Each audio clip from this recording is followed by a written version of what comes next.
guhdarên hêja qehwe û felsefe dest pê dike. Qehwa xwe bigirin û kerem kin sohbeta me.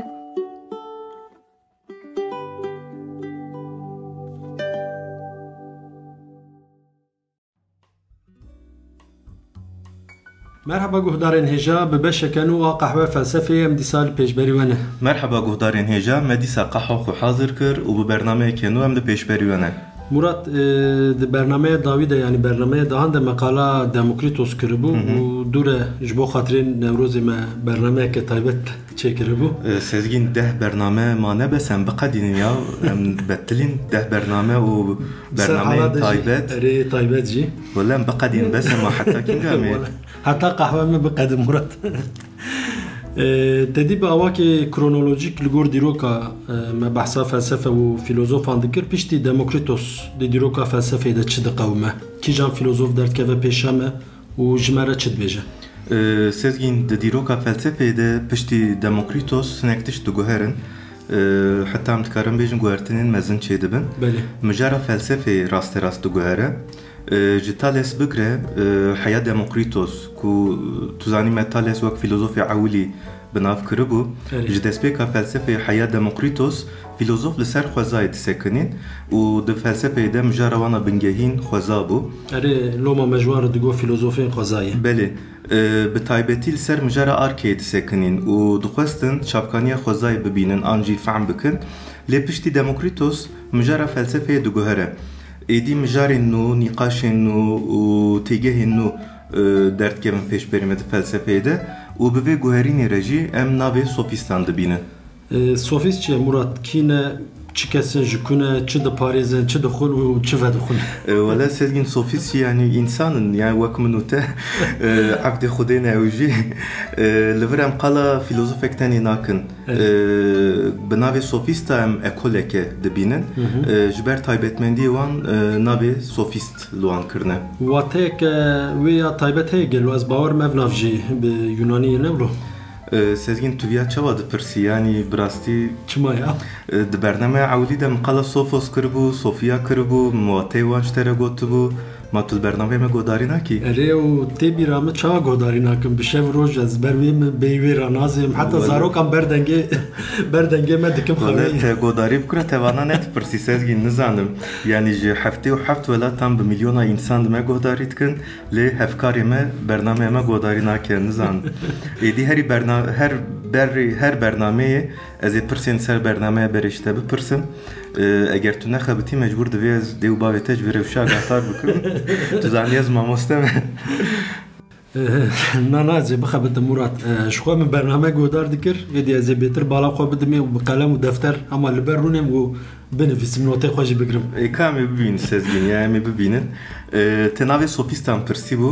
Ji bo xatirê guhdara sinek qal bikim. Navê sofîsta ji Sofyayê tê. Sofya bi Yunanî zanîne. Sofosî zanaye. Em dikarin sofîst peyva sofîstê wek zana pispor binav bikin. Pir dişibe peyva Sofyê gelo tu têkiliyeke wan heye? Ya Sofî wek têgeheke dînî tu zanî em bikartînin. Ya jî Sofî jî dibêjin. Kesên bi dînê re mijûl dibin, li ser dînê dixwînin, pisporiya wan li ser dînê hene. Hinek şîrove dibêjin, ev peyv ji Yunanî derbasî zimanê Erebî bûye. Bi taybetî di destpêka felsefeya İslamê de gava berhemên Platon, Aristoteles pêşî werdigerîn zimanê Suryanî û ji wir jî derbasê zimanê Erebî dibe. Gelek têgeh jî derbas dibin. Yani dibên bi vî awiyê û derbasê zimanê Erebî jî biye. Lê a rast nizanim yani divê em ji zimanna san bipirsin. Belê Murat bernameyê berê de me gotibû filozof û zana ne yekin. Tu dibînî ez guhdarî dikim yani bernameyên berê jî ez behsa wan dikim. Erê dibînin. Sofîst jî tu dibêjî kesên zana ne. Wê çaxê em dikarin bêjin sofîst ne filozofin ji ber ku zana ne. Sofîst filozofin an na di dîroka felsefeyê de nîqaşek li ser viya heye ji xwe. Sokrates, Platon, Aristoteles gelek filozofên din jî wan wek filozofa qebûl nakin Sezgîn. Tim wan rexne dikin. Yani ji rexneyê bêtir gelek caran di metnên xwe de bi taybetî Platon bi awayeke neyînî qala wan dikin.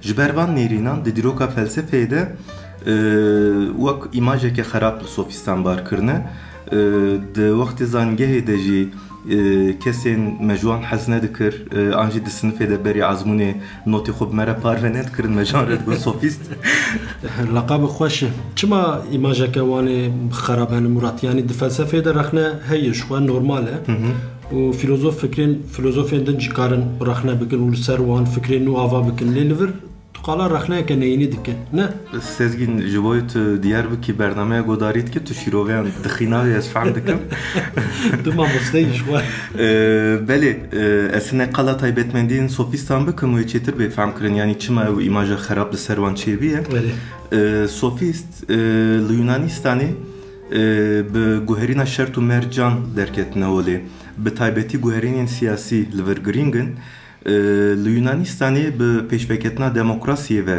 sofîst derdkevin olê wek tu zanî demokrasiya ewlê li Yunanistanê derdkeve li Atînayê û di dema Perîkles de demokrasî pir pêşve dikeve bi vê demokrasiyê ve li Yunanistanê bi taybetî li Atînayê guhertinên mezin çê dibin di nav civakê de yanî guhertinên çawa ya guhertinên çawa çê dibin gava guhertinên siyasî çê dibin tu dizanî bivê nevê civak jî li gor wî digohere demokrasiya Atînayê ku em biya wek demokrasiya yekser binav dikin hemwelatiyên Atînayê êdî dikarin rasterast bikevin nav siyasetê dikarin di meclisê de rabin xeber bidin beşdarî mehkemeyan bibin xwe biparêzin di mehkemeya de mêrên dewlemend û beesil yanî hemwelatiyên Atînayê êdî di siyaseta Atînayê de pir aktiv dibin li ser meseleyên bajêr li ser şer û parastina bajêr an di mehkemeyê de ji bo cezadayînê ji bo parastinê îja bi vê pêvajoyê re însan ji bo di siyasetê de pêş ve bikevin ji bo derdora xwe qane bikin ji bo bi xeberdana xwe li ser însanan bandorê çê bikin pêdiviyeke çê dibe ev rewşî pêdiviya perwerdehiyê derdixe olê li Atînayê sofîst wek mamosteyên taybet bi pera perwerdehî didin însanan bi taybetî dersên wek hitabet felsefe retorîk yani wek mamosteyên taybetên ana em dikarin bifikirin navê sofîst Murat kîl wan dike yani bi navê sofîstê xwestina wan dervê felsefê bêhêlin wekû bêjin evana zanenin ne filozofin arast navê sofîst ew bi xwe li xwe dikin yani ne navekî ji derveye û li vê navê xwedî derdikevin bi vê navê jî pesnê xwe didin yani gav em li wateya sofîst mêze dikin ji xwe ne maneyekî xerab tune yani wek di spor wek zana heta li gor Bertrand Russell divê em dikarin wek profesorê niha êyê li zanîngehê bînin bîra xwe mînak Protagoras sofîstekî navdar e xotin wek sofîstek dide nasîn û bi nav dike yani dibêje ez zana me pisporim û bi zanîna xwe însanan perwerde dikim û viya wek karekî jî dibînin sezgîn ji vê îşê ji vê karê perê jî qezenç dikin ne perê hindike jî li gor çavkaniyan dibêjin Gorgias û Protagoras ji bo xwendekarekî wê demê 10,000 drahmî dixwazin 10,000 dirhemî çi yani ya Wildrand di salên siyê de viya hesab dike merak dike yani kî çiqa pere digire ne derdê me em merak nakin lê Wildrand merak kiriye di salên siyê de dibêje viya di roja me de teqabülî 10,000 dolarî dike di roja me de hema bêje 7,000 dolar derbas dike yani perak baş ha 7,000 dolar xwedê zêdeke yani çavê me ne li perê wan e xwedê zêdeke Murat te got filozofên wek Platon û Aristoteles tim bi awakî neyînî bi xerabî qala sofîstan dikin dikare vê mijarê hinekî vekî sezgin bi taybetî Platon bela xwe pir di sofîsta dide yani ew îmaja xerab a ku di felsefeyê de niha li sofîsta barkirin û heta rojê matî sedema wî Platon e di diyalogên Platon de kesên nezan kesên absürt û xerab tim sofîstin û gelek caran peyva sofîstê wek heqaretê bikartîne wek mînak di diyaloga wî de derbas dibin di diyaloga wî ya di nav Sokrates û Hipokrat te em viya rasterast dibînin Hipokrat dixwaze here cem Protagoras perwerdehî bibîne ji Hipokrat re dibêje Sokrates tu yê herî cem Protagoras tu yê bibî çi Hipokrat dibêje ez ê bim sofîst jere dibêje dûre matoyfe dîne ki wek sofîsteke derkevî nav insana, derkevî nav Yunanan. Tiştekî şerm yani. Yani dibe tu çawa derkevî çarşî, tu çawa qehwe matoyfe dîna ki di diyalogên Platon de şanoyên Aristofanes de tim karakterên xerab bi sofîsta didin nîşandan. Yani wek polîtîqayeke li hemberî wan meşan dine û bi hezaran salan jî em dibînin ya bi awayek serkeftî giştî rojame henekê xwe bi wan dikin, wan biçûk dibînin, wan wek kesên sextekar binav dikin û bi milletê nîşan didin. Loma wan wek filozofan nabînin, yani wek felsefelanê sextekar dibînin. Sedemên wî jî hene helbet. Erê Murat, ew qas dijminatî yani sebeba vê dijminatiyê çi ye gelo? Sezgîn ji vana yek mesela pere ye. Yani kesên wek Platon qebûl nakin ku felsefe bibe kareke qezencê. Dibêjin bi vî şiklî sofîst qîmeta felsefeyê dixînin û ji ber ku herkes nikare pere bide tedî me qal kir pereyeke mezin e di perwerdehiyê de dibe neheqiyekî derdikeve olê. Ji ber van sedeman mînak Sokrates li gel ew qas feqîr bû li kuçe û meydanan bê pere ders dida xwendekarên xwe. Çünkü digo felsefe heqê her kesî ye, perwerdehî heqê her kesî ye. Ji ber vê sedemê sofîst bi îmajeke xerab tê nasîn û nîqaşên wan ê di nav sofîst û Sokrates de tim hebûn. Yani divê me ra li ser vêya jî hinkî bisekine Platon çima ew qas dijminatî kirî li wan. Lê sedemeke din jî heye, sofîst bi tarza xwe, bi perwerdehiya xwe jiyaneke nû temsîl dikirin. Yani em zanin tiştên nû bêîsanî di civakan de nayê qebûl kirin. Kesên tiştên nû tînin, qala fikrên nû dikin, ji aliyê civakê wek kesê xerab tên dîtin. Belê. Taybetî di civakên girtî de te got sofîst jiyaneke nû temsîl dikirin. Jiyaneke çawa bû? Jiyana got temsîl dikin. Ji bo vê jiyana nû bê femkirin ez mînakeke bidim. Li Atînayê spor û jîmnastîk pir girîng bû. Gelek kes bi sporê, bi serkeftinê xwe yên olimpiyata da hat naskirin. Yani perwerdehiya bedenî ji bo wan girîng bû bi jîmnastîkê, bi sporê. Piştî sofîstan ev rewşinek diguhere. Yani giringiya perwerdehiya hitabet û retorîk û em çawa bêjin xeberdana xweş, xeberdana baş derdikeve pêş. Êdî bi van perwerdehiyan însan dikarin bi gotinên xweş, bi gotinên bi bandor xwe derxin pêş. Yani wek fersendeke viya dibînin, wek rêyeke viya dibînin. Hêza zanîn û xeberdanê zêdetir dibe loma. Ev jî guherîneke mezin e. Sofîst bi nêrînên xwe yên li ser însanan xwendekarên xwe perwerde dikin û van nêrînên wan bi xwendekaran belav dibe. Ev jî nêrîneke nû li ser însanan ava dikir. Yani ew fikr û ramanên li ser însanan diguherîne. Cara ewil em dibînin bi sofîstan re însan wek têgeheke û wek mijareke nû di felsefeyê de cih girtiye. Yani wek serdemeke nû vekirine. Heta li gor hinek dîroknasiyên felsefeyê sofîst li Yunanistanê serdema rewşenbîriyê dane dest pê kirin. Ji ber van sedeman ji aliyê gelek kesan nehatine qebûl kirin û wek felsefelanên sixtekar hatine binav kirin. Sofîst di felsefeyê de bi taybetî ser kîjan mijara sekine Murat? Yani dikare hinek qala fikrên wan ê felsefî bikî. Sezgîn wek berê ji min got bi sofîstan re em di felsefeyê de mijarên nû dibînin. Mînak li ser zanînê disekinin. Zanîn çi ye? Zanîna rastî çi ye? Gelo zanîna rastî heye an tune ye? Eger hebe çavkaniya wî çi ye? Van pirsan pirsên felsefeya zanînê ne em jê re dibêjin epistemolojî. Em dibêjin yani li mihella me em jê re dibêjin epistemolojî. Episteme bi Yunaniya kem zanîn e. û epistemolojî di felsefeyê de wek dîsîplîneke wek beşeke cuda li ser zanînê disekine. Bi van pirsan sofîst di avabûna epistemolojiyê de kareke girîng kirine û bi taybetî li ser relativîzmê sekinîne. Relativîzm çi ye Murat? Epistemolojî, relativîzm wala ferheng lazim e ji bo vê bernameyê. Vana têgehên bi zimanî Yunanî ne sezgîn merak neke ez ê giş bû ev din fehm kirin. Relativîzmê em çawa pênase bikin? Di ferhenga felsefeya Alî Gurdilî de relativîzm wek gor mirovtî derbas dibe. Alî Gurdilî li ser felsefeyê bi salane kedeke mezin dide û ferhengeke baş amade kiriye. Em silavên xwe û spasiyên xwe jê re dişînin. yani relativizmi em dikarin wek çawa binav bikin guherîna li gor mirovan guherînê diparêze têgiheke li ser guherînê ava biye dibêje her tişt li gor her mirovî diguhere û tişteke cuda ifade dike.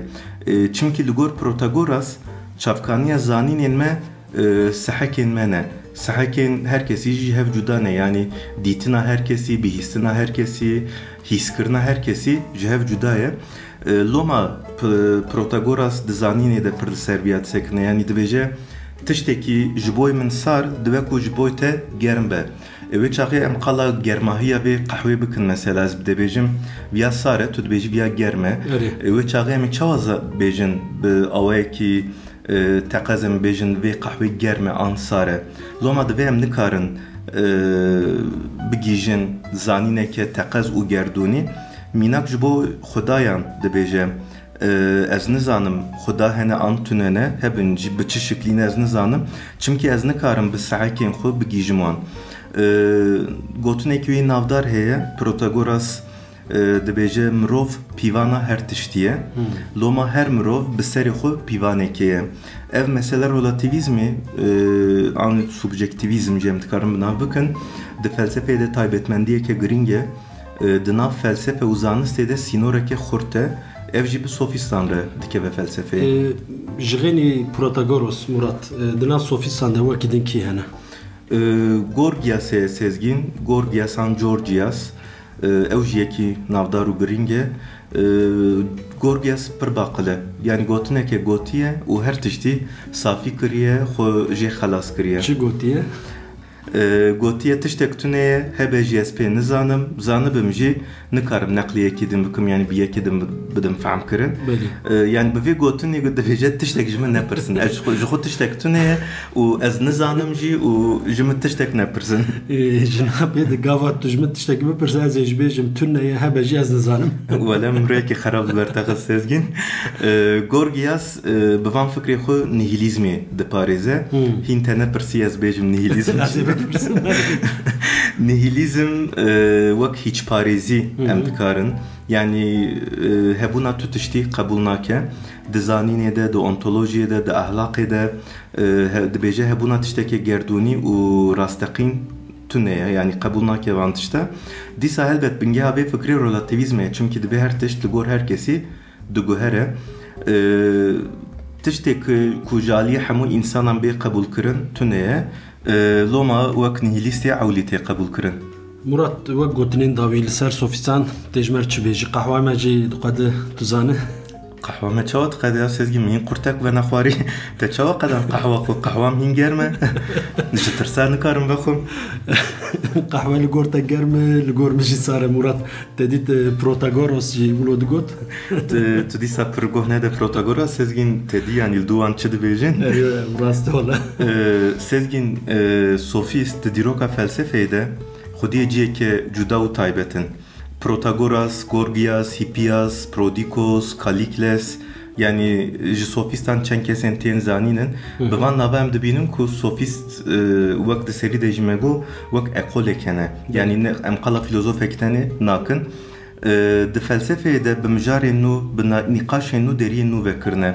Ji xwe piştî wan felsefeya sîstematîk dest pê dike. Di felsefeyê de wek serdemeke digirin û serdemeke nû vedikin. Êdî mijara felsefeyê ne tenê xwezaye, însan e, zanîn e, ehlaq e, ku van mijaran hîn jî di felsefeyê de mijarên giringin û her yekî bi serê xwe beşeke cuda ne. Tedî di serî de me qala sofîsta kir me got wek îmajeke wanê xerab heye. Ew li alîkî li ser sofîstan hinek şîroveyên cuda jî hene. Yani li gor hinekan sofîst rewşenbîr û filozofên giringin. Yani bi taybetî Bernard Russell ya diparêze. Bernard Russell dibêje bi sofîstan re di felsefe Yunanistanê de wek serdemeke rewşenbîriyê, serdemeke ronaqbîriyê vebiye û divê viya bi xêra bi saya sofîstan biye. Lê ew îmaja xerab divê em hinek li ser wî jî bisekinin. Me got sedema herî mezin Platon'u berhemên wî ne. Yani çima ew xwaz ji sofîstan nefret kiriye. Ew sedem çiye divê em viya parêzin li ser viya nek bisekinin. Tedî me got ev mesela pereye dibe felsefe, kıymeta felsefeyi dixînin, felsefe kirine karı kazancı lise demek ki girinci heye Sokrates u mırına Sokrates. Ligor Platon sofist dikuştuna Sokrates'te karekemezin dikin. Yani ev mesela haberdani tedi haberdani baştı zanın insana zu ikna bıkın zanın liser müjareke bu kurahi seri insan hanek tevlihe bıkın. Platon da beje jiber van sedeman sofist Sokrates sucdar kırne yani dikuştuna Sokrates'te de betiliya sofista loma ve imaja xarab vak doğaze hayfa Sokrates juan heline de diroke de naveke xarab juan rehiştiye evji helbet şirove kedine le vak mgo devem egerem be awayki objektif wan binirin devem le felsefe çizede kırne devem viyaji bibine yani tegehin nu mijarin nu niqashin nu be خلاف سوفيستان بعالي سوفيستان كتينا فلسفة ووقت دريه كانوا لفلسفة وبويا. باشا مرات ام هاتن داوية برنامج ولو خويادك تو بخوازم خاطر جگوه تاريخ بخوازن. باشا ام بخوازن سزگين ايدي تشتك دفكرم از بيجم هياتونه ناتونه ام كار خاطر بخوازن. باشا بلي گهدارن هجا حتى برنامج كدم بمينن دخير خوشيه ده.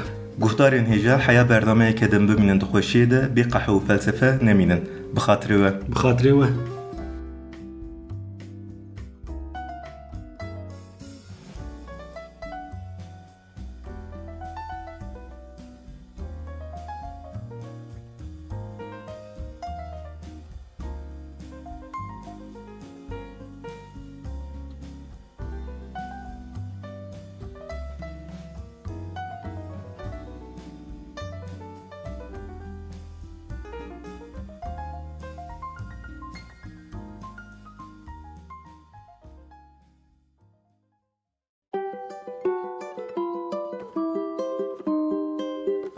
قهوه و فلسفه